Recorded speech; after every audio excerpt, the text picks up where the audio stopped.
আসসালামু আলাইকুম ওরহমতুল্লাহি অবকাত। সম্মানিত মুসলমান ভাই বোন, আমরা চলে আসছি এখন জাবালে উহুদ। উহুদে এই জাবালের উহুদ ছিল আগে নাম।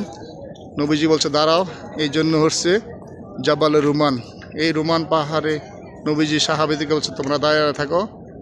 এখান থেকে যখন নিচে নামছে তখন এই খালেদ বিন ওলীদ এক সাইডে দাঁড়াইছিল, পিছন থেকে আইসা তাদেরকে আক্রমণ করিয়া এখানে শহীদ করছে।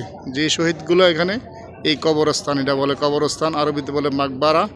এই মাকবারার ভিতরে 70 জন সাহাবীদের কবর আছে। এই জায়গার আছে নবীজি চাচা আমির হামজা রাদিয়াল্লাহু তাআলা, আর ওনার তার 2 সাহাবী আছে। আর ওই যে দেখেন ভিতরে একটা আইল্যান্ডের মতো দেখা যায়, এখানে 67 জন একসাথে গণকবর দেওয়া হয়েছে। এই তাদেরকে শহীদের অবস্থা যখন মাটি দিছে, এখানে এই কাউদেরকে গোসল দেয় না, শহীদদেরকে গোসল দেওয়া হয় না, এইভাবে তাদেরকে গণকবর দেওয়া হয়েছে 67 জন।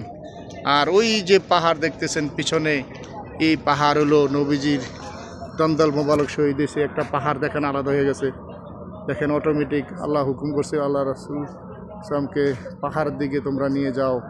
পরে ইহুদিরা আর দেখে নাই, নবীজি পাহাড়ের দিকে সাহাবীদেরকে নিয়ে 2-3 জন সাহাবীকে সাথে নিয়ে পাহাড়ের দিকে চলে যায়। এই পাহাড় অটোমেটিক আলাদা হয়ে নবীজিকে ইসলাম করার মতন করে দেন।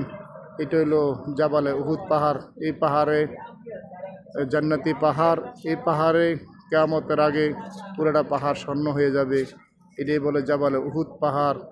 আর এইখানে সম্পূর্ণ আমার মুমিন মুসলমান ভাইয়েরা আসে মাকবারা জিয়ারা করার জন্য। এটা হলো উহুদের মসজিদ, মসজিদে উহুদ বলা হয়। এটাই বলে উহুদের পাহাড় এবং উহুদের ইতিহাসের কথা।